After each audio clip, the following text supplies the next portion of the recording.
Waouh! Des savants sont parvenus à réaliser une téléportation quantique. Et vous vous imaginez sans doute qu'un jour, vous pourriez vous retrouver sur une plage aux Maldives en une demi-seconde, en partant directement d'un village enneigé de Finlande. Pensez aux économies sur les billets d'avion. Mais minute, papillon, ne vous emballez pas trop. Les scientifiques n'ont réussi à transférer qu'un fragment d'information quantique d'un ordinateur quantique à un autre. La distance entre eux était de 2 mètres, mais cette information s'est déplacée comme si elle ne subissait aucune distance. Comprendre ce phénomène n'est pas simple. Pour y parvenir, nous allons faire appel à l'ordinateur le plus puissant de l'univers, votre cerveau. Ainsi, des chercheurs d'Oxford ont appris à téléporter de l'information quantique. Les informations classiques se composent de bits, tandis que les informations quantiques utilisent des qubits. La différence est cruciale. Imaginez un petit interrupteur. Lorsqu'il est éteint, il signifie 0. Lorsqu'il est allumé, il signifie 1. Un ordinateur classique fonctionne avec ce type d'information. Les qubits représentent simultanément 0 et 1. Autrement dit, jusqu'à ce que vous observiez l'interrupteur, vous ignorez son état. Il est donc en superposition. Ce n'est qu'au moment de l'observation qu'il prend la valeur 0 ou 1. Un ordinateur quantique manipule ainsi des qubits en superposition. Avant toute mesure, un qubit occupe toutes les positions à la fois, et après mesure, il révèle 0 ou 1. Cette propriété exceptionnelle permet aux ordinateurs quantiques d'accomplir plusieurs tâches à la fois. Dans le monde quantique, passer un examen reviendrait à réaliser toutes les tâches simultanément, et non l'une après l'autre. C'est la première notion à retenir pour comprendre la téléportation quantique. La seconde notion est celle de l'intrication. Les scientifiques prennent 2 particules et les intriquent ensemble, ce qui les relie de manière indissociable. Ainsi, toute action exercée sur l'une se répercute instantanément sur l'autre. Imaginez que vous possédiez 2 stylos, l'un bleu et l'autre rouge. Vous placez chaque stylo dans une boîte distincte. Vous ignorez laquelle contient le stylo rouge ou bleu, puisque le couvercle fermé vous en cache la vue. Dans l'une des boîtes, le stylo peut exister simultanément en rouge et en bleu, à la manière du célèbre chat de Schrödinger. Ensuite, vous transportez une boîte jusqu'à la jungle amazonienne, tandis que la seconde est envoyée au sommet de l'Everest. Lorsque vous ouvrez la boîte dans la jungle et découvrez le stylo bleu, il devient immédiatement évident que celui se trouvant sur l'Everest est rouge. C'est exactement le phénomène observé avec les particules intriquées. Si, par exemple, l'une des particules à une extrémité de la galaxie devient rouge, sa jumelle à l'autre extrémité réagit instantanément et se colore de bleu, comme si la distance n'existait pas. Ces particules jumelles se perçoivent et réagissent sans délai. Le transfert d'un état quantique d'une particule à une autre est ce que l'on nomme téléportation quantique. Cependant, les scientifiques en ont conscience depuis longtemps. Alors, qu'ont-ils donc découvert de nouveau? Ils ont utilisé la téléportation quantique pour faire fonctionner un superordinateur. Les ordinateurs traditionnels communiquent via des câbles, le Wi-Fi ou un réseau local, permettant un transfert rapide de l'information, mais il ne s'agit là que d'un mouvement classique des données.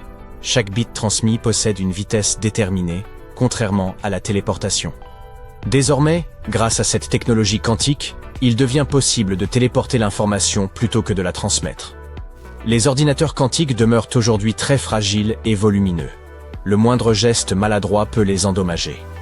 Grâce à la téléportation quantique, leurs composants peuvent être reliés pour former un superordinateur puissant, même lorsque ces éléments sont physiquement éloignés.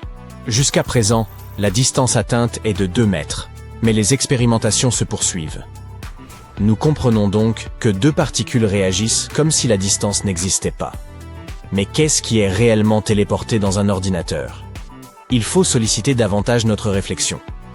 Une particule se trouve en superposition, c'est-à-dire qu'elle peut simultanément adopter tous les états possibles jusqu'au moment où l'on observe sa condition, à l'image de cette boîte contenant le stylo sur l'Everest. Voici comment les chercheurs ont procédé. Imaginez que vous possédiez une particule lumineuse, le photon A, que vous souhaitez téléporter. Vous disposez également des photons B et C, déjà intriqués. Le photon B se situe sur le premier ordinateur et le photon C sur le second. Rappelez-vous que les photons réagissent l'un à l'autre. Mesurer ou observer l'un entraîne une réaction immédiate de l'autre, qui adopte instantanément l'état correspondant. Vous ne les observez pas pour l'instant, mais gardez cette interaction à l'esprit. Ensuite, vous prenez les photons A et B et les soumettez à une interaction mutuelle. Cette interaction est mesurée à l'aide d'un dispositif spécial. Après cette opération, vous observez le photon A, qui perd alors sa superposition et voit disparaître sa propriété magique. Les informations concernant l'interaction entre les photons A et B sont ensuite transmises à un autre ordinateur. Le photon C reçoit ces données et adopte la configuration exacte du photon A. Le photon A original cesse d'exister, tandis que le photon C prend sa place. D'accord. Mais comment les chercheurs parviennent-ils à entrelacer des particules? Et que signifie faire interagir le photon A avec le photon B? Pour créer l'intrication, ils utilisent des cristaux particuliers et des technologies complexes. Des procédés scientifiques servent également à provoquer l'interaction entre les photons A et B. Toutefois, ne surchargeons pas notre cerveau avec tous ces détails. Il est temps de récapituler. Voici un résumé concis de ce qui s'est déroulé. Le photon A est celui que l'on souhaite téléporter. Les photons B et C sont préalablement intriqués, comme des jumeaux inséparables. Les photons A et B interagissent, puis nous lisons A. Ces informations sont transmises au photon C. Il devient alors la réplique exacte du photon A, lequel disparaît. En 2002, des scientifiques ont réussi à téléporter un faisceau laser de cette manière. En 2006, ils ont transféré les informations d'un laser vers un nuage d'atomes. N'insistez pas, cela paraît déjà extrêmement complexe. Puis, en 2012, ils ont réussi à téléporter un photon d'un bout à l'autre de la ville. Aujourd'hui, les chercheurs sont même parvenus à téléporter l'état quantique d'un qubit entre deux ordinateurs. Si cette technologie continue de progresser, il sera possible de remplacer des composants à l'intérieur des ordinateurs, sans avoir à les démonter. Par exemple, si un processeur d'un ordinateur quantique présente un dysfonctionnement, il ne sera plus nécessaire de démonter l'appareil, d'en extraire le processeur, de le remplacer, puis de remonter l'ensemble. Grâce à la téléportation quantique, le composant défectueux pourrait être remplacé instantanément à l'intérieur de l'ordinateur. Tout cela semble bien complexe, mais la grande question demeure. Pourra-t-on un jour téléporter des êtres humains?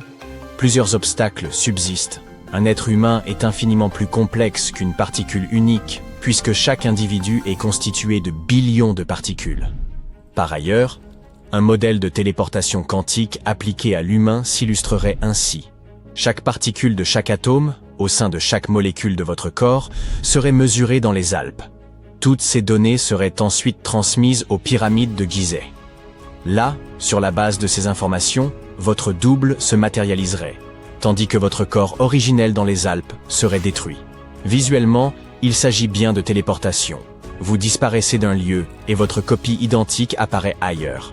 Toutefois, le moment où votre original est détruit demeure quelque peu préoccupant, n'est-ce pas? Nos souvenirs, nos réactions à certains événements, nos modes de pensée, nos sentiments, nos expériences, tout cela réside-t-il également dans des particules subatomiques? Si nous nous observons à travers le prisme du monde quantique, ne verrons-nous que notre corps physique? Et qu'en est-il de notre psyché?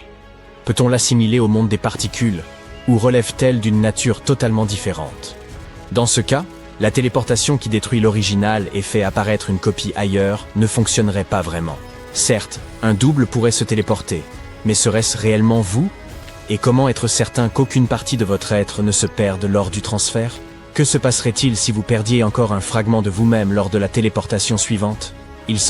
En 2017, des scientifiques chinois ont réalisé ce qui semblait impossible. Ils ont réussi à téléporter une particule de lumière, et pas seulement sur quelques centimètres, mais depuis la Terre jusqu'à un satellite qui se trouve à 500 km de distance dans l'espace. Téléporter un photon ne vous semble pas si impressionnant que cela? C'était pourtant un grand moment historique pour la mécanique quantique et la technologie spatiale. Certes, nous n'envoyons pas encore des gens à travers l'espace intersidéral comme dans Star Trek, mais c'est un premier pas. Le satellite, qui est aujourd'hui très célèbre, porte le nom de Micius. Il est équipé d'une technologie spéciale qui lui permet de recevoir et de lire l'état quantique de la particule téléportée. Cela fait de Micius le premier endroit dans l'univers avec lequel notre planète possède un lien quantique. Alors, quelle est la prochaine étape?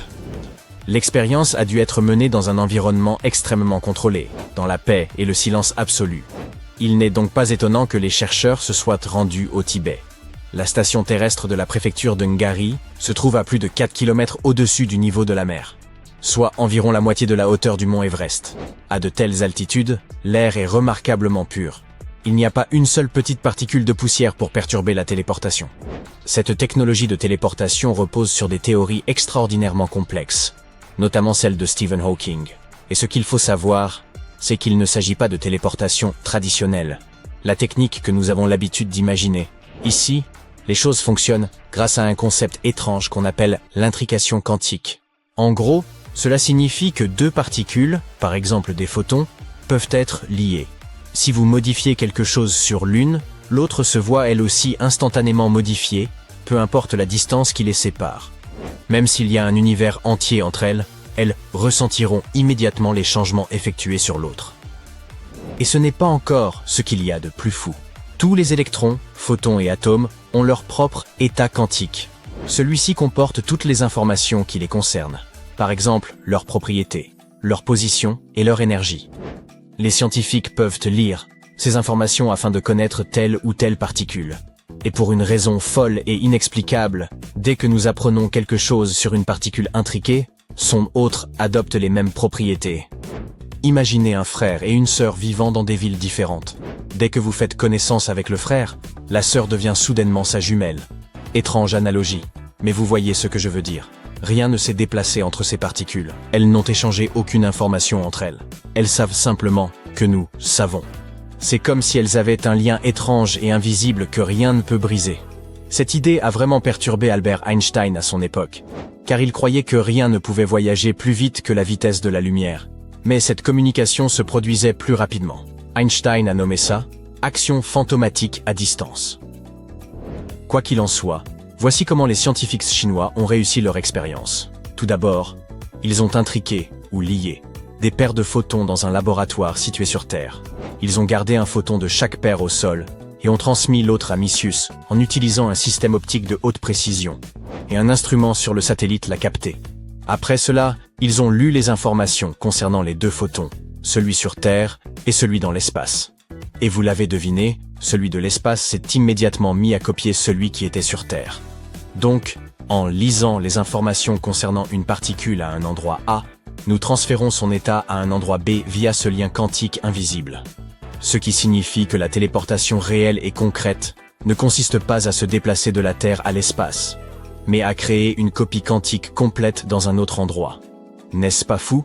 C'est même assez terrifiant. Et cela soulève de nombreuses questions. Imaginez un vieux navire. Il est tellement chéri qu'avec le temps, à mesure que ses pièces s'usent, chacune d'elles est remplacée par une nouvelle, une copie exacte de l'original. Après de nombreuses années, chaque pièce et chaque clou du navire ont été remplacés par leur copie identique. Maintenant, une question amusante se pose. Ce beau navire est-il toujours celui que vous aviez au départ, ou est-il totalement nouveau? Cette célèbre énigme philosophique s'appelle le navire de Thésée. Comme vous le comprenez aisément, nous pouvons poser la même question au sujet de photons et de personnes. Alors, grâce à cette technologie chinoise, nous allons maintenant vous téléporter de la Terre jusqu'à Mars. Chaque partie de vous, chaque particule, est parfaitement recréée sur la planète rouge à l'aide de l'information quantique envoyée à travers l'espace. Mais alors, êtes-vous toujours, vous, sur Mars? C'est une question délicate. Vos deux « vous » se percevraient eux-mêmes comme la vraie version. Voici quelques options possibles. Option 1. Non, il ne s'agit pas de vous, car nous n'avons transféré que des informations à votre sujet, et non les atomes physiques qui vous composent réellement. Le navire original a toujours été le vrai navire, car ces particules n'ont jamais changé. Mais d'un autre côté, certes les atomes sont différents, mais cette personne pense littéralement comme vous, et se souvient de tout ce dont vous vous souvenez. D'un point de vue quantique, si vous partagez la même information, vous êtes littéralement indiscernable. Donc les deux navires sont tous deux vrais. La dernière option, c'est qu'il ne s'agit pas seulement d'une question d'atomes ou de conscience, mais de votre expérience de vie. Vous êtes toujours dans le laboratoire, en train de discuter avec des scientifiques, tandis que votre autre profite maintenant du coucher de soleil martien. Peu importe à quel point vous vous ressemblez, c'est votre histoire et votre vie qui font que vous êtes vous-même. Voilà vraiment ce qu'on appelle un casse-tête philosophique. Mais revenons à la réalité. Comment cette téléportation peut-elle changer notre vie? L'une des choses les plus fascinantes, c'est l'Internet quantique, qui s'étendra sur la planète entière. L'Internet est essentiellement une autoroute géante où les informations circulent d'avant en arrière, comme des voitures. Mais il faut encore un certain temps pour que les particules de lumière voyagent de leur serveur à votre téléphone ou votre PC. Maintenant, imaginez un monde où toutes ces données apparaîtraient instantanément sur votre appareil et où tous les ordinateurs fonctionneraient beaucoup plus rapidement qu'ils ne le font aujourd'hui.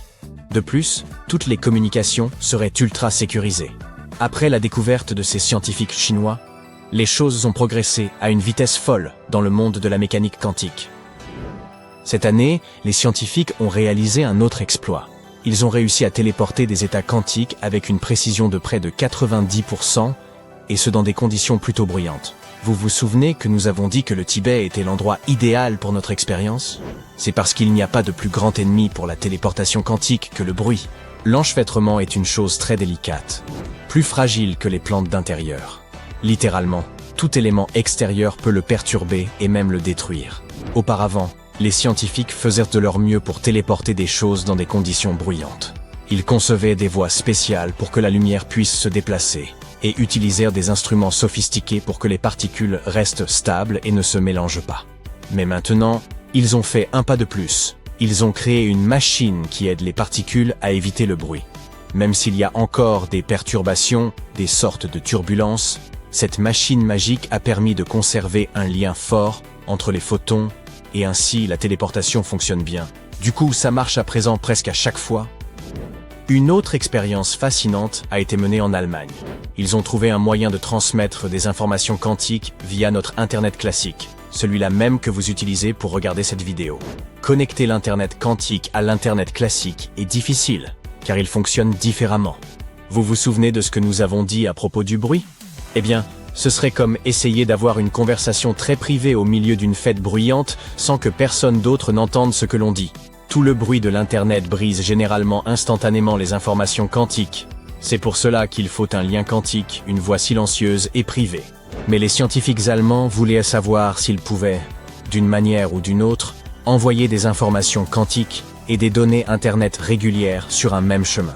Alors, ils ont utilisé cette technique astucieuse. Ils ont donné aux données quantiques et aux données régulières un rythme distinct afin qu'elles ne se heurtent pas en cours de route. Et c'est ainsi qu'ils sont parvenus à envoyer des états quantiques à travers notre fibre optique classique. Rien ne s'est mélangé et tout est resté très sécurisé. Maintenant, il nous reste seulement à trouver un moyen de faire fonctionner cela sur de très grandes distances. Et le monde de l'Internet sera plus rapide et plus sûr. Imaginez un instant. Nul besoin de payer des billets, ni de patienter dans les files d'attente d'un aéroport, ni de vous enfermer plusieurs heures dans un avion. Imaginez qu'un long trajet depuis votre foyer jusqu'à un pays lointain ne dure que quelques secondes. Et oui, il s'agit bien de téléportation.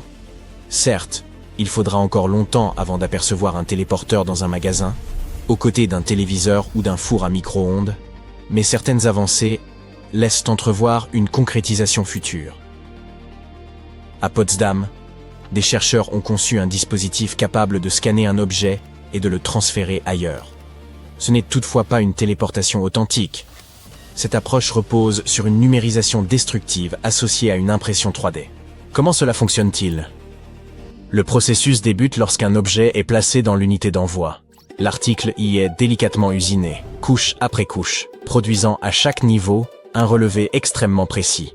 Ces données sont ensuite transmises par un canal chiffré et sécurisé à une imprimante 3D située à la destination choisie. Celle-ci reconstitue fidèlement l'objet, strate après strate, réalisant une forme dérivée de téléportation. Ainsi, les chercheurs disposent d'un appareil autonome et compact, capable de déplacer des objets inanimés sur une certaine distance. Vous placez l'article dans le module d'envoi, vous saisissez l'adresse, puis vous lancez l'opération. Et c'est tout. Le système, baptisé Scotty, en référence à l'ingénieur de Star Trek, pourrait s'avérer utile aux entreprises distribuant des produits via des imprimantes 3D domestiques. En effet, Scotty instaurerait une forme de gestion numérique des droits, garantissant qu'un achat corresponde toujours à une copie unique. Quant à ceux qui rêvent de se téléporter directement jusqu'à une plage ensoleillée, il faudra patienter encore bien plus d'1 ou 2 décennies. Mais si la téléportation des êtres humains reposait sur la technologie Scotty, l'appareil devrait reproduire intégralement le corps humain. Non seulement l'ossature, les tissus musculaires, la peau et la chevelure, mais également le cerveau. Les milliards de neurones de ce système d'une complexité inégalée devraient être répliqués avec une exactitude absolue.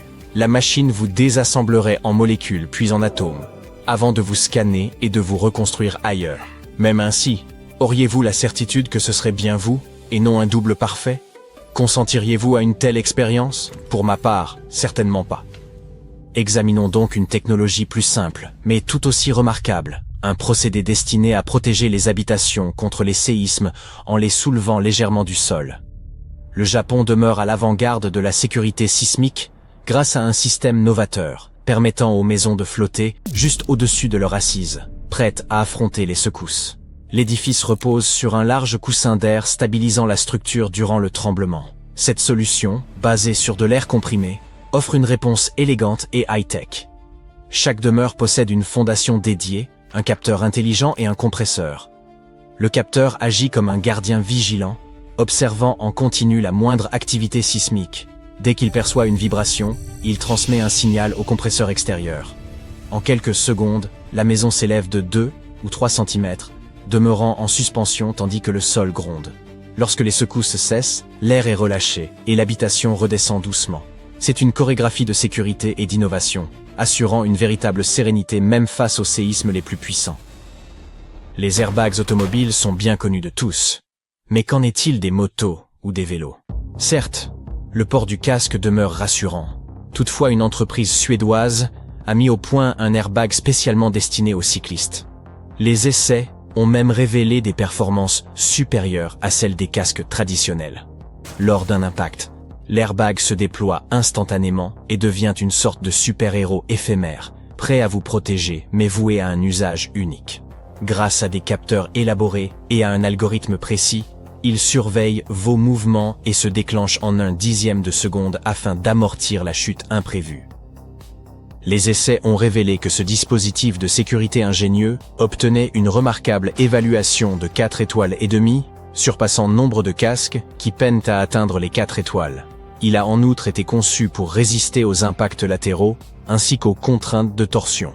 Toutefois, malgré ses qualités, cette technologie conserve une marge d'amélioration. Et l'entreprise à l'origine de cette invention prometteuse a hélas fini par faire faillite. Les informations rapportant qu'elle n'avait pas réussi l'ensemble de ses tests de collision. Aussi brillante soit-elle, l'idée de l'airbag cycliste nécessite visiblement encore quelques perfectionnements. Voici une technologie qui pourrait bien vous donner l'envie de filmer des oiseaux. Ce dispositif vous offre, depuis votre téléphone, une vue privilégiée sur l'activité de vos visiteurs ailés. Grâce à un système de reconnaissance des espèces fondé sur une intelligence artificielle performante, la mangeoire enregistre automatiquement des vidéos haute définition. Elle est équipée d'une caméra 1080p, dotée d'une vision nocturne, de sorte qu'à l'aube comme au crépuscule, rien ne vous échappe. Pas même un coup de bec. Quelles que soient les conditions météorologiques, l'appareil se montre robuste, résistant à l'eau comme à la poussière. 2 panneaux solaires installés sur son toit lui permettent d'emmagasiner l'énergie tout au long de la journée, vous évitant ainsi de vous soucier des piles. Avez-vous entendu parler de la technologie Google Jacquard? Bien que le projet ait récemment été abandonné, il n'en demeurait pas moins une innovation remarquable. Jacquard intégrait des capteurs tactiles et un retour haptique directement dans les vêtements, permettant de contrôler son téléphone sans le toucher. Serions-nous devenus si paresseux? Imaginez un double effleurement pour lancer ou interrompre votre musique, un léger frottement sur le textile pour changer de piste, et le simple fait de recouvrir le capteur pour réduire instantanément ces notifications importunes. Génial, non? L'ensemble fonctionnait comme un véritable assistant personnel dissimulé dans votre garde-robe, même s'il valait mieux qu'il reste à distance de votre pantalon. Imaginez un train filant sur un coussin d'air, ou une capsule élancée progressant à près de 1200 km à l'heure dans un tube sous vide.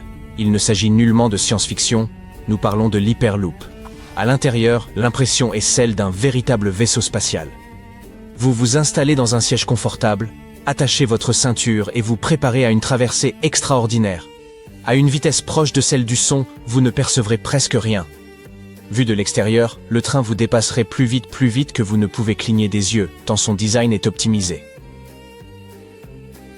Son fonctionnement évoque celui du hockey sur coussin d'air, où le palais glisse grâce à une fine pellicule d'air qui le maintient au-dessus de la surface, annulant presque toute friction. L'Hyperloop adopte le même principe, non pas grâce à l'air du tunnel, mais à celui expulsé par la capsule elle-même, créant un interstice entre celle-ci et la paroi. Un moteur électrique propulse ensuite l'ensemble à grande vitesse.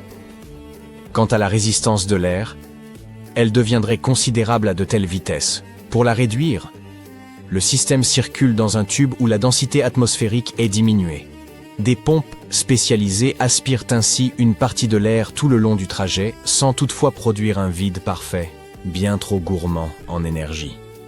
Un dispositif ingénieux se trouve également à l'avant de la capsule. Un ventilateur chargé de diriger l'air entrant vers sa partie inférieure, à la manière du courrier pneumatique, où les colis progressent sous la pression de l'air. Des panneaux solaires installés sur le toit du tube contribuent à alimenter l'ensemble du système. Imaginé par Elon Musk, le concept doit encore surmonter plusieurs obstacles. Maintenir ce coussin d'air avec précision sur de très longues distances est essentiel. Fissures, irrégularités ou même un léger séisme pourraient compromettre le fonctionnement. La technologie n'est pas encore prête pour le grand public. Mais si les ingénieurs parviennent à la maîtriser, un trajet de Los Angeles à New York pourrait économiser près de 2 heures par rapport à un avion de ligne. Pour finir, les taxis aériens et les véhicules autonomes excellent dans le ciel ou sur les routes lisses. Mais qu'en est-il des terrains difficiles, montagnes, bourbiers ou marécages? C'est là qu'intervient cette extraordinaire innovation de Hyundai. Une voiture futuriste capable de relever tous les défis. Au lieu de roues, elle est dotée de véritables jambes articulées. Ce véhicule marcheur traverse sans effort des paysages abrupts. Qu'il s'agisse de collines escarpées, ou potentiellement des flancs d'un volcan, pourvu qu'il ne soit pas en éruption.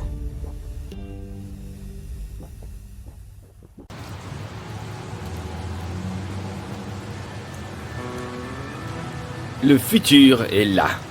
Il ne s'agit pas de combinaisons spatiales high-tech ou de vivre sous terre. Il s'agit de choses vraiment cool comme le fait de pouvoir se téléporter, de voyager dans l'espace, de comprendre les chiens, etc. Le fondateur de Facebook, Mark Zuckerberg, a souligné que la réalité augmentée pouvait téléporter les gens à l'endroit de leur choix, que ce soit pour le travail ou pour une journée de détente à la plage. Avec le métaverse, entrer dans une pièce virtuelle est déjà possible. Le métaverse est un espace virtuel où les gens peuvent interagir et socialiser les uns avec les autres grâce à la technologie. Tu as l'impression d'être physiquement présent au même endroit que d'autres personnes, plutôt que de simplement taper sur ton clavier dans une conversation en ligne. Imagine que tu joues ou que tu travailles à distance, mais que tu aies en même temps une vue dégagée de ton bureau. Tu peux effectuer toutes tes tâches professionnelles, tout en économisant le temps et l'argent que tu dépenserais en déplacement. Le gros inconvénient du télétravail est le manque de socialisation. Avec le métaverse, tu n'auras plus l'impression d'être seul. Les écrans seront interactifs et la communication avec tes collègues, tes amis et ta famille sera plus facile.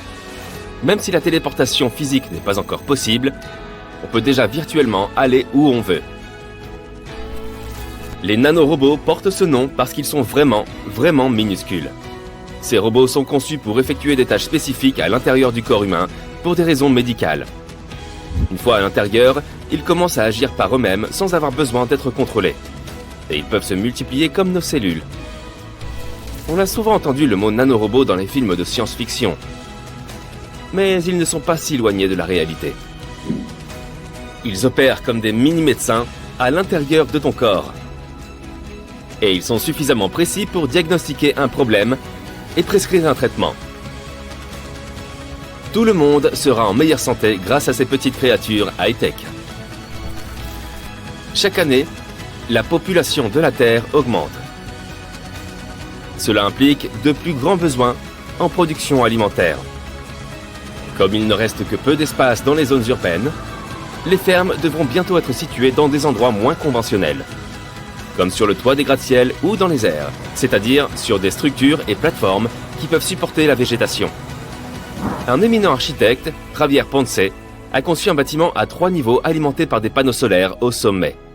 Au niveau intermédiaire, on fera pousser divers légumes et fruits qui obtiendront des nutriments à partir d'un liquide au lieu de la terre elle-même. Les déchets organiques tomberont au niveau inférieur pour nourrir des poissons, qui pourront aussi être élevés pour l'alimentation. Chaque structure sera assez grande pour subvenir aux besoins d'une ville entière si nécessaire. Les gratte-ciel peuvent aussi accueillir quelques mini-fermes sur leur toit pour subvenir aux besoins d'un quartier. Toute cette verdure supplémentaire dans les villes réduira la pollution et fera baisser la température dans les régions trop chaudes. Parlons maintenant de nos adorables chiens. Quel bonheur de rentrer à la maison et de voir nos compagnons s'approcher de nous en courant et en sautant partout. Ils sont soit en train de dire « Nourris-moi, je suis affamé » ou « S'il te plaît, ne me quitte plus jamais ». Mais que se passerait-il si l'on pouvait comprendre exactement ce qu'ils veulent dire? On a développé une technologie pour comprendre nos chiens plus clairement à l'aide d'un collier d'humeur. Tu mets l'appareil sur ton animal et un écran numérique indique son humeur par des couleurs. On sait déjà que les chiens nous parlent ou communiquent avec les autres chiens en utilisant leur langage corporel. Une queue qui remue est un signe d'excitation ou de bonheur. Un grognement et des dents exposées indiquent de l'agressivité. Et bien sûr, il y a les aboiements. Certains peuvent être des avertissements, tandis que d'autres sont des salutations amicales. L'intelligence artificielle nous aidera à comprendre ce que nos chiens nous disent en enregistrant leurs aboiements sur nos téléphones. Il est important que l'application voit aussi le langage corporel du chien, notamment ses oreilles, sa queue, ses yeux, sa bouche, etc. L'appli enverra ensuite ces informations sur le cloud. L'IA décodera ces données en étudiant des milliers d'heures de séquences d'animaux et en repérant les expressions et les sons.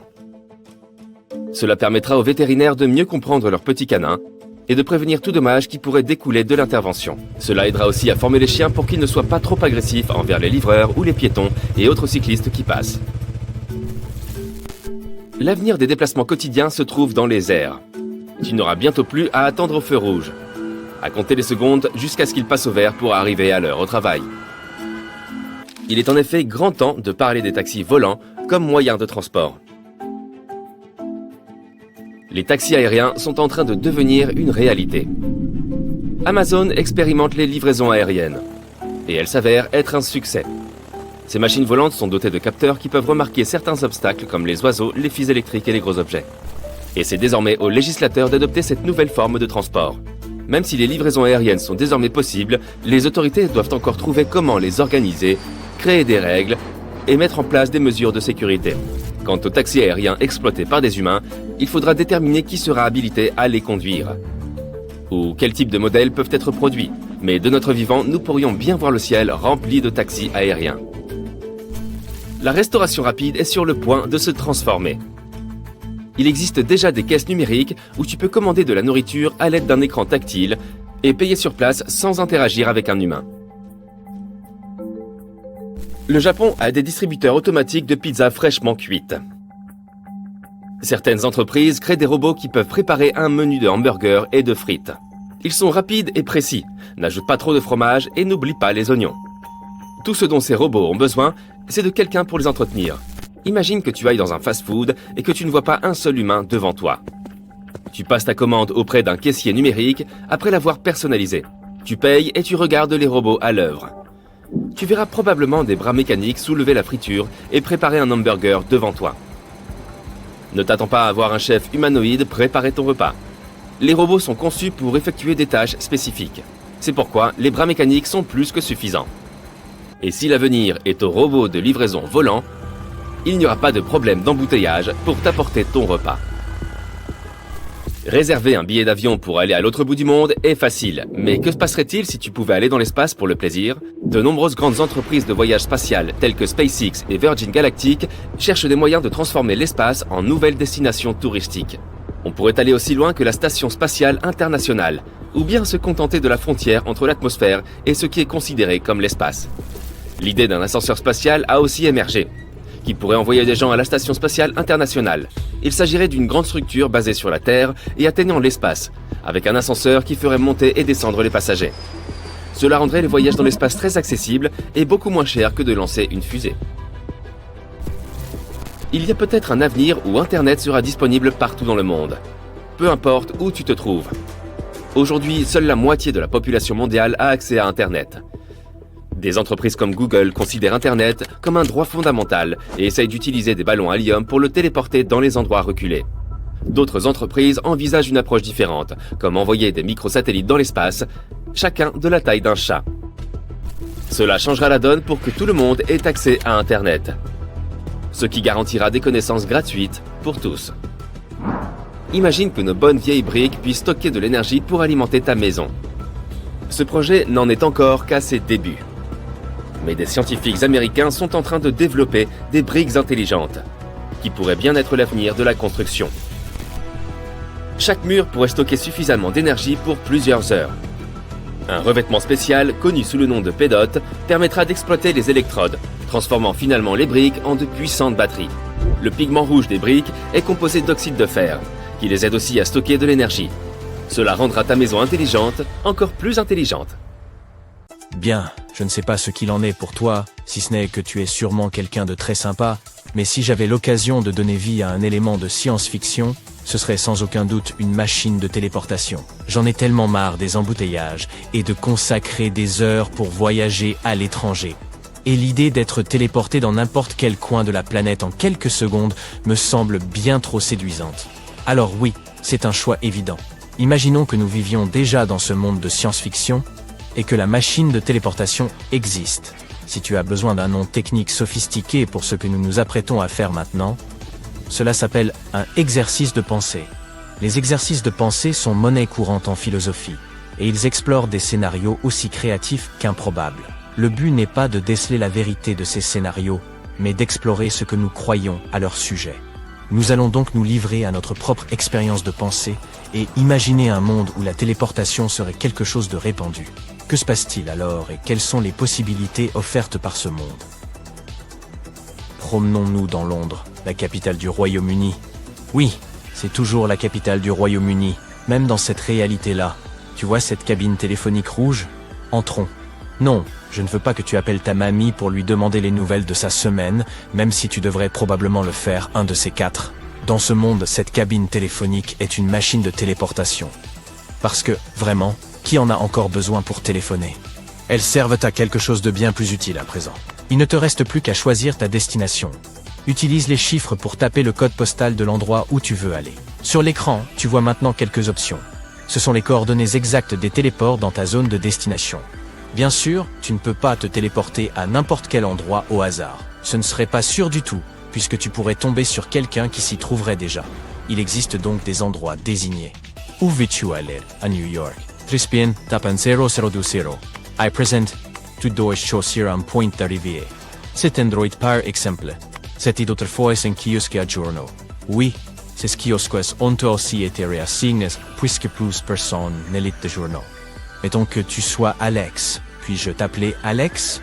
Ok, super. Très bien, Alex. Tu confirmes ton choix et tu appuies sur le gros bouton. Soudain, tu sens une brise, puis tu as l'impression de te dissoudre en petits morceaux. Ne t'inquiète pas, c'est normal. Tu es en train d'être scanné, et ton corps, ta conscience, tes sentiments et tes émotions, tes expériences, tes compétences, tout cela se transforme simplement en atomes. Ça ne fait pas mal en principe. Puis, une brusque poussée. Juste une demi-seconde, comme lors d'une chute libre. Puis à nouveau cette brise. Tu sens que tu retrouves tes morceaux. Au début, tu sens à peine ton corps, mais à peine une seconde plus tard, tu commences à ressentir tes bras, tes jambes, les battements de ton corps tout entier. Tu es à nouveau reconstitué. Tu es toi. Mais es-tu vraiment toi, Alex? En es-tu bien sûr? Es-tu sûr que chaque morceau de toi a été livré à bonne destination? Es-tu sûr que ta conscience a voyagé en toute sécurité avec ton corps? Es-tu certain qu'il s'agisse bien de toi, Alex, et non d'une réplique conforme? Imagine qu'un savant fou ait créé ton double. Ce double serait-il toi? Non, bien sûr. Mais si tu posais cette question à ton double, il te répondrait sans hésiter la même chose.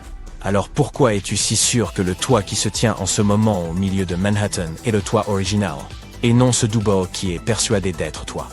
Bonne question. Et nous ne connaîtrons jamais la réponse, mon pauvre Alex. C'est la question que s'est posée un philosophe du nom de Derek Parfit.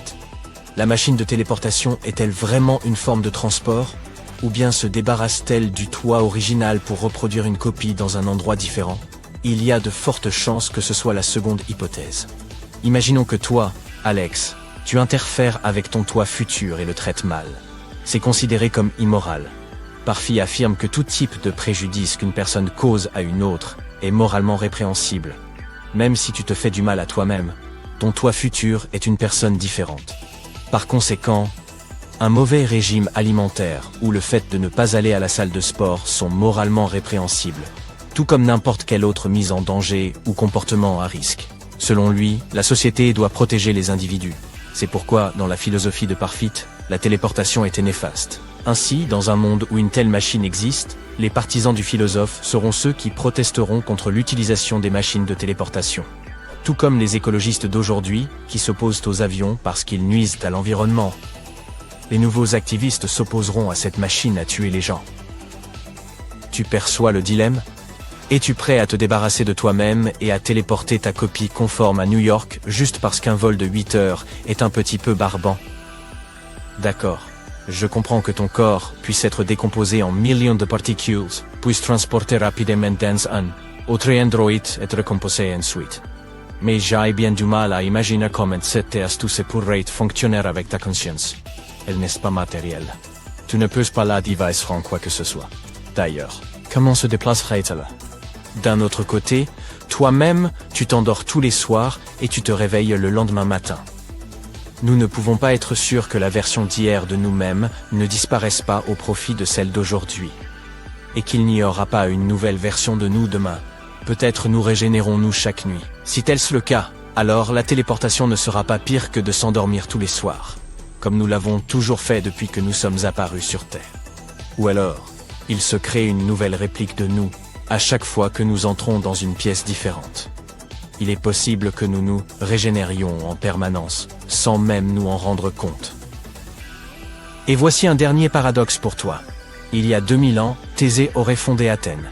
Il avait un bateau, et au fil des ans, ce bateau a commencé à se dégrader. Les gens ont donc commencé à le rénover planche après planche, jusqu'à ce qu'il ne reste plus un seul morceau du bateau qui se trouvait là à l'origine. Le navire de Thésée est donc pratiquement fait de matériaux neufs. Alors, est-ce toujours le bateau de Thésée ou est-ce autre chose à présent? Si ce n'est plus le bateau original, à quel moment cesse-t-il d'être le bateau de Thésée pour devenir autre chose? Certains pourraient penser que cela se produit lorsque la première planche est remplacée. D'autres diront que c'est avant le remplacement de la dernière planche. D'autres encore diront que cela se produit quelque part entre les deux.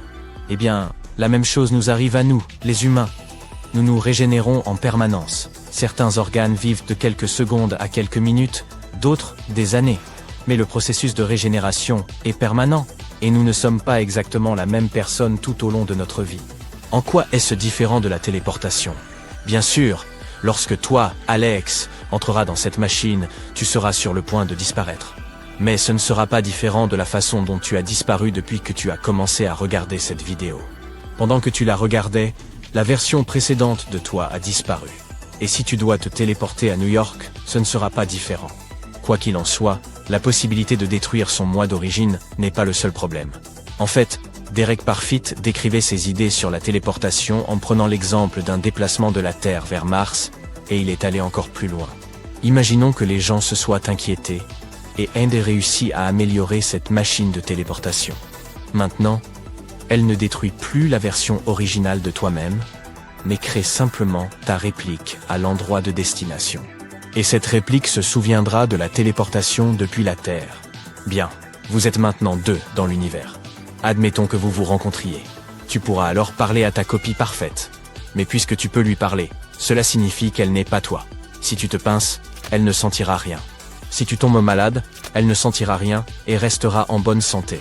Donc, elle est toi, mais elle est aussi une personne différente. Et par conséquent, elle n'est pas vraiment toi.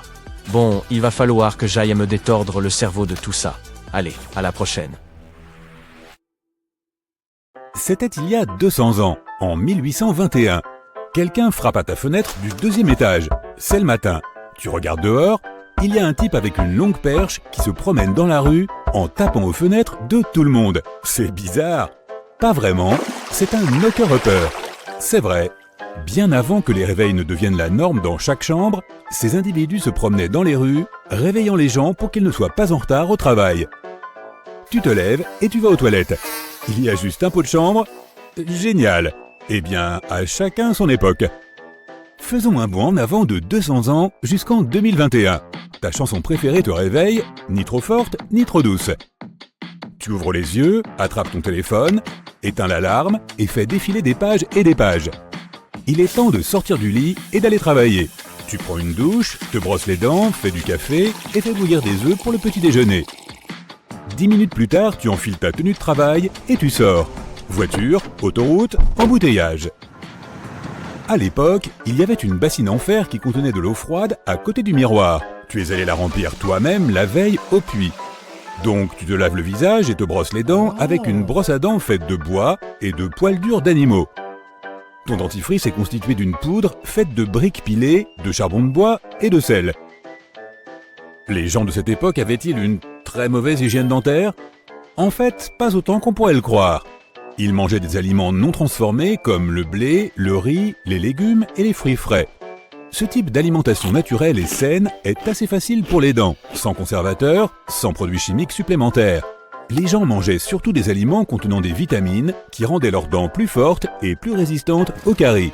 Les gens riches, par contre, n'étaient pas si chanceux. À l'époque, le sucre était un produit d'élite et les riches n'en avaient jamais assez.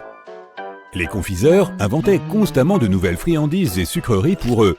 Et bien sûr, tout ce sucre détruisait leurs dents. Et ce n'était pas comme s'ils pouvaient simplement se rendre chez le dentiste du coin. Le dentiste du quartier pouvait être le barbier local, ou même le forgeron. La principale méthode de traitement dentaire était simple, extraire, extraire, extraire. Et tu commences à parler comme ça. Heureusement que tes dents vont bien, étant donné que tu ne manges presque pas de sucre. Tu ne vas pas prendre de douche, car tu t'es déjà lavé il y a 7 jours. De toute façon, aller chercher de l'eau au puits semble être un gros effort. Tu allumes un feu et tu poses ta plaque d'argile directement sur les braises pour te faire cuire une sorte de tortilla de maïs. Puis tu l'avales avec un verre de lait chaud, bien sûr. Tu n'as pas de frigo, personne n'en a d'ailleurs. Une grenouille nage dans ton tonneau de lait. Tu as eu cette astuce par un voyageur bizarre que tu as rencontré l'autre jour.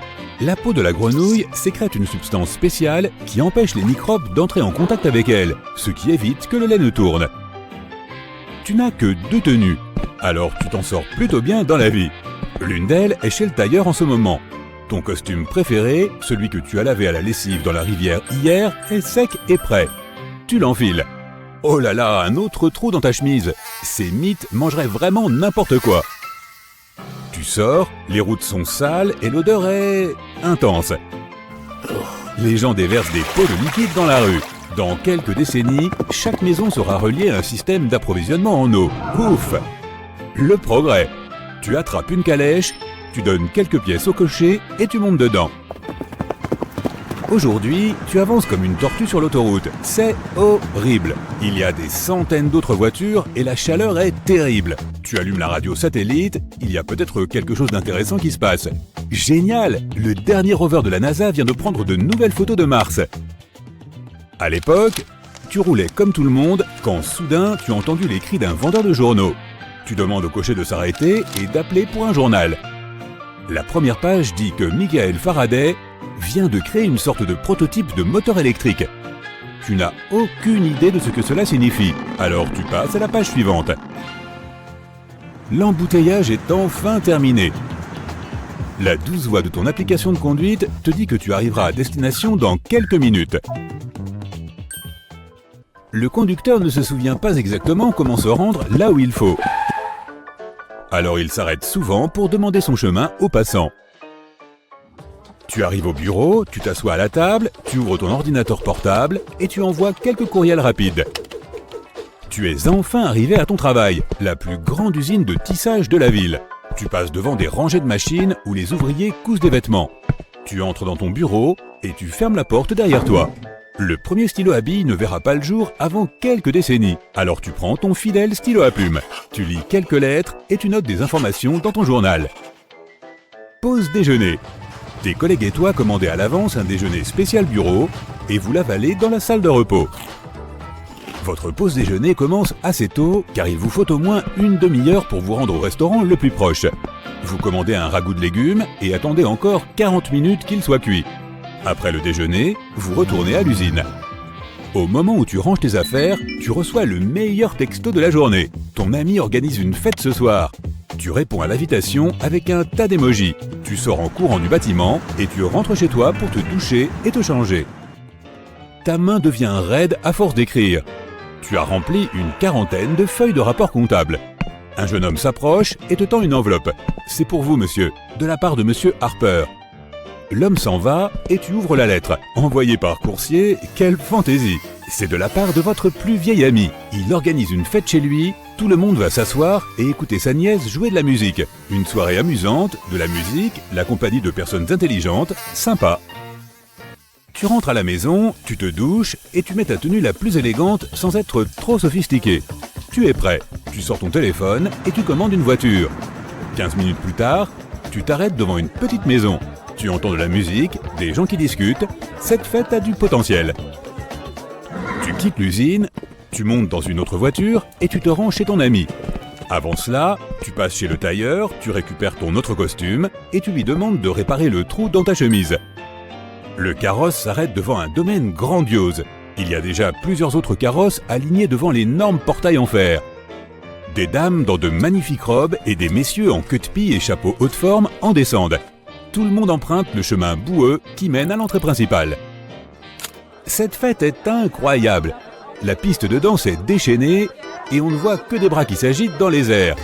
Tu reconnais la DJ que tu as vue sur ton fil Instagram. Elle vient encore de sortir un nouvel album. Tu commences à t'y mettre, à danser, à bouger, à sauter les bras en l'air. Il commence à faire un peu chaud ici. Tu te diriges vers la cuisine pour trouver quelque chose de frais à boire. Ça doit être l'une des meilleures fêtes de ta vie. Une ravissante dame commence par une mélodie saisissante sur le pianoforte. C'est la sonate numéro 31 de Beethoven, son dernier grand succès. Tu t'assieds sur un luxueux canapé avec les autres invités et tu profites de la musique. Les gens applaudissent et se réjouissent pendant le morceau et se déchaînent. C'est vrai, que faire d'autre quand tu écoutes du Beethoven? Yeah! Tu te mets en mode headbanging et tu sautes au rythme de la musique avec tout le monde. La basse fait vibrer le sol, les murs, Dès que le concert est terminé, l'hôte invite tout le monde dans une autre pièce pour un énorme buffet. Homards, fruits, légumes cuits au four, pain frais et chaud, brioches, caviar rouge et noir. Tu essaies de rester cool, mais tu t'empiffres jusqu'à ce que tu sentes que tu vas exploser. On frappe à la porte et une énorme livraison de pizza, de frites et de soda arrive. Génial! La soirée est presque terminée. Tu bavardes un peu, tu danses une valse, tu bois du thé et tu avales un peu plus de ce dessert aux fruits. Puis, il est temps de partir. Tu marches dans les rues boueuses jusqu'à ce qu'un carrosse te laisse monter. Avant de te coucher, tu enfiles tes vêtements de nuit, tu te laves le visage et tu allumes un feu pour te réchauffer. Tu fermes les yeux, tu te trouves dans un étrange cauchemar. Une sorte de pièce sombre entourée de personnes étranges. Il y a une sorte de bruit bizarre qui vient de partout. On dirait un tremblement de terre rythmique. Tu danses, mais c'est plus comme un tremblement que n'importe quelle danse que tu as déjà vue. Tu te réveilles avec des sueurs froides au milieu de la nuit. La fête est finie et tu t'es effondré sur le canapé de ton ami. Tu rêves que tu assistes à une belle fête à l'ancienne. Attends, ce n'est pas Beethoven ? Scott Kelly est bien des choses. Ingénieur américain, astronaute retraité et voyageur temporel. Attendez, quoi? Kelly a commandé la Station spatiale internationale lors de plusieurs missions. Lors de l'une d'elles, il y a passé 340 jours à bord de ce colossal laboratoire scientifique flottant autour de la Terre. Pendant ce séjour, optimisant le système de recyclage de l'eau, testant le transfert de chaleur en microgravité et accomplissant toutes les autres prouesses techniques des astronautes, il vieillissait aussi. Mais pas comme vous, moi, ni même son frère jumeau identique, Mark. Il vieillissait en réalité plus lentement que nous tous. Ainsi, bien que les deux frères soient astronautes et aient voyagé vers la Station spatiale internationale, Scott y a passé beaucoup plus de temps, environ 10 fois plus en réalité. Et voici la partie la plus fascinante. Même si Mark est né 6 minutes avant Scott, il est désormais plus âgé de 6 minutes et 5 millisecondes. Cela résulte du fait que Scott a vieilli légèrement plus lentement durant son orbite terrestre. Les astronautes vieillissent ainsi plus lentement, car ils se déplacent bien plus rapidement que nous, à près de 28 000 km/h. Fondamentalement, plus l'on se déplace vite, plus le temps se dilate. Plus on approche de la vitesse de la lumière, plus le vieillissement ralentit.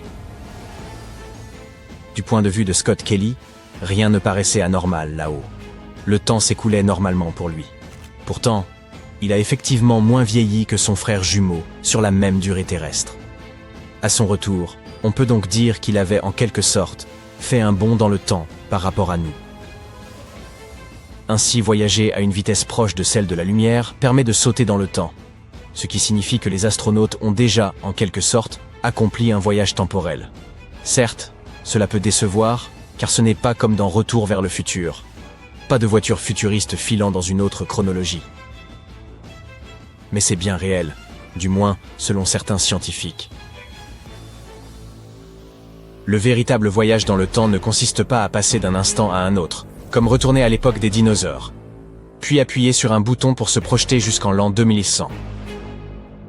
Le voyage temporel envisageable aujourd'hui se rapproche davantage de l'expérience de vivre réellement dans le futur. Il s'agit de se déplacer plus vite qu'une seconde par seconde, exactement comme l'a fait Scott Kelly.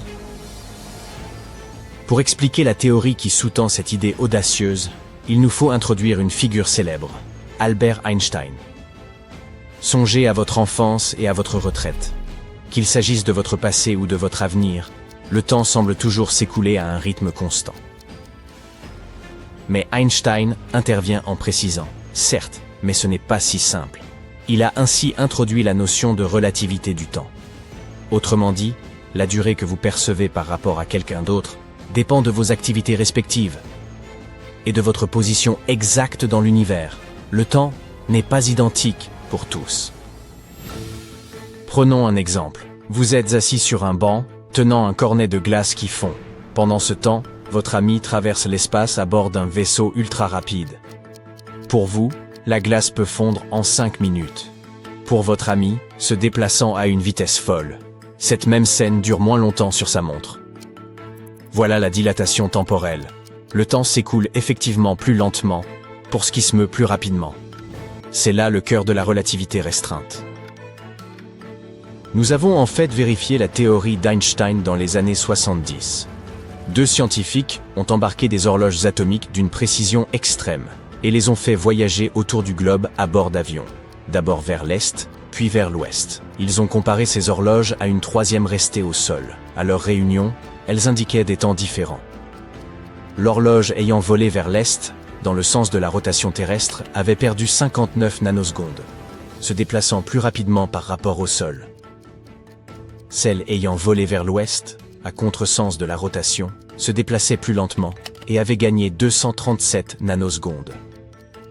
Maintenant, songez aux astronautes en orbite, se déplaçant bien plus vite que nous. Ils parcourent environ 8 km par seconde, orbitant la Terre toutes les 90 minutes. Si l'on fait le calcul, passer 1000 jours là-haut permet de sauter environ 0,027 secondes dans le futur.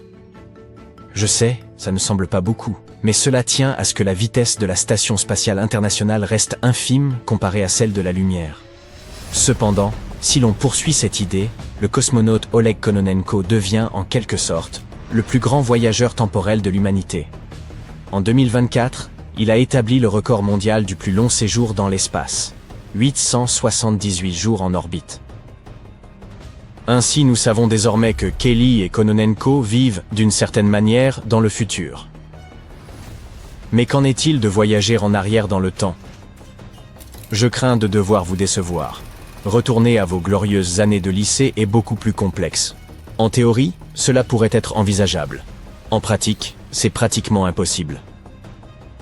Imaginez l'espace et le temps comme un immense tissu élastique que la gravité déforme. Un peu comme lorsque vous placez une lourde boule de bowling sur un trampoline. En théorie, si l'on pouvait le plier avec précision, il serait possible de créer un raccourci à travers l'espace et le temps, appelé trou de verre, un tunnel reliant 2 points distincts. Mettons, par exemple, le présent et le passé. Or, la gravité attire normalement les objets vers l'intérieur. Elle tend à faire s'effondrer les tunnels plutôt qu'à les maintenir ouverts. Ainsi, les parois de ce tunnel subissent continuellement la pression de l'univers qui cherche à les écraser. Pour empêcher cela et garder le tunnel suffisamment ouvert pour qu'un objet ou une personne puisse le traverser et atteindre le passé, il faudrait une force agissant vers l'extérieur contre cet effondrement. C'est là que la notion de masse négative intervient. La masse négative est un concept théorique singulier en physique. Contrairement à la masse ordinaire qui attire les objets par gravité, la masse négative repousserait les objets. elle pousserait au lieu de tirer. C'est comme utiliser l'antigravité pour empêcher le tunnel de se refermer. Elle jouerait un rôle similaire à celui de support, maintenant l'ouverture du tunnel de l'intérieur. Mais voici le problème. Nous n'avons jamais réellement observé de masse négative. Il s'agit d'une notion qui pourrait exister sur le papier, dans les mathématiques, mais personne n'en a jamais trouvé dans la réalité. De surcroît, il existe ce que l'on appelle le principe de cohérence de Novikov. Il stipule essentiellement que les voyageurs temporels ne peuvent engendrer de paradoxes, comme ceux complètement fous du film L'effet papillon. Supposons que vous retourniez dans le temps pour empêcher votre grand-père de rencontrer votre grand-mère. Le problème est alors évident. S'ils ne se sont jamais rencontrés, vos parents ne seraient jamais nés. Et s'ils ne sont pas nés, comment pourriez-vous exister? Voilà un paradoxe temporel, générateur de toutes sortes d'incohérences dans l'univers, provoquant un chaos total. Selon le principe de cohérence, cela est impossible. Ça ne peut tout simplement pas se produire. Certains spécialistes, néanmoins, pensent avoir trouvé une solution au paradoxe du grand-père. Il suffirait d'envisager le temps comme une boucle infinie, dépourvue de point de départ. Dans ce que l'on nomme une courbe temporelle fermée, le passé et le présent se confondent dans une boucle perpétuelle. Il n'existe aucune issue, aucun moyen de modifier les événements. Tout apparaîtrait identique, même si l'on jouait le film à l'envers. Par exemple, qu'avez-vous fait hier? Imaginons que vous vous soyez réveillé, brossé les dents, ayez travaillé toute la journée, pris vos repas, puis regagné votre lit. Selon la théorie de la courbe temporelle fermée, si vous pouviez retourner à hier, vous reproduiriez exactement les mêmes actions, dans le même ordre, peu importe vos efforts pour prendre un jour de congé. Car dans une telle courbe, vous ne retracez pas seulement vos pas, mais chaque seconde de la réalité elle-même. Et c'est la seule manière dont le voyage temporel pourrait être envisageable. Ainsi, même si nous parvenions à construire une machine à voyager dans le temps et que nous tentions de modifier le passé, la nature trouverait toujours un moyen d'empêcher toute contradiction.